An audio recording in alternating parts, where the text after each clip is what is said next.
WHS must be followed at all costs. If you ever want to gain experience in work placement, if you're the person that wants to volunteer in an organization, the WHS will save your life. So make sure you continue to watch this video for some WHS advice. When are you recording? Right now. Okay. WHS New South Wales legislation is the first factor that you should consider because it defines the obligations of both employers and workers' health and safety in the workplace. The first Health and Safety Act was established in 2011, which is called the New South Wales Works Health and Safety. And another act was made in 2017, which was called Work Health and Safety Regulations. Both of these acts focus on the procedures that employers and workers should follow when working on a workforce. Duty of care is a way of preventing all possible harms and hazards and ensuring that no issues are in a problematic stage. It's also about allowing other employees and workers to not be harmed through actions and inactions. Duty and care can also relate to respecting privacy and confidentiality. Duty and care focuses on the needs of clients so they can develop skills like self-responsibility and decision-making. Hi. Hazardous manual task is a task that allows you to move your body to carry, lift, push, or pull an object. According to Safe Work New South Wales, between 2012 and 2015, over 1,400 workers have been injured.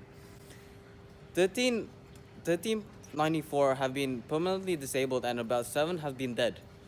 It is essential to make sure that hazards when completing manual tasks are reduced as much as possible.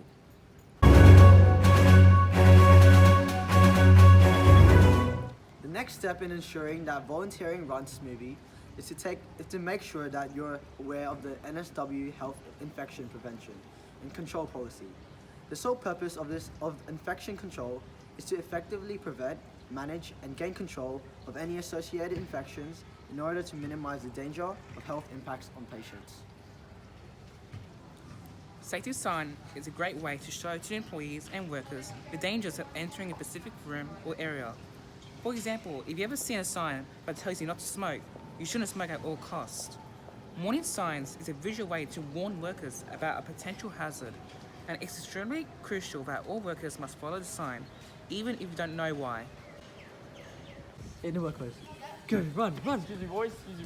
Quick question. What do you think about emergency equipment in the workplace? Emergency equipment as in, safety things, maybe like the fire hydrant, whatever it may be. What do you think about it? Emergency equipment is only necessary if an emergency breaks into the workforce. The worker must follow the emergency evacuation plan, practice fire drills regularly, and follow other certain procedures if someone is injured.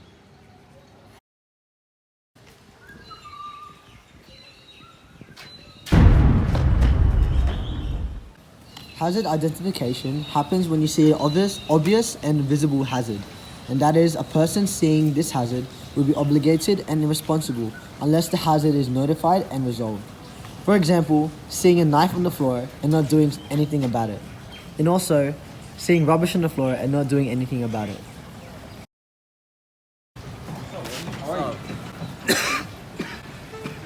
Hey, did you know that you're being a health safety risk by coming to work with an infectious disease?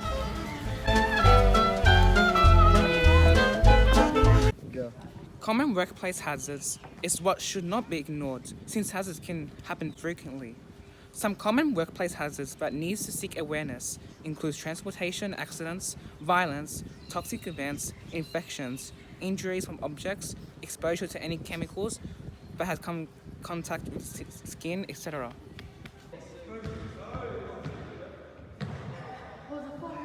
Everyone run! Everyone, follow the evacuation diagram. Get out and turn left. Following These procedures may difficult or to follow But if you ever join in an organization or workforce, don't be a bear. be aware.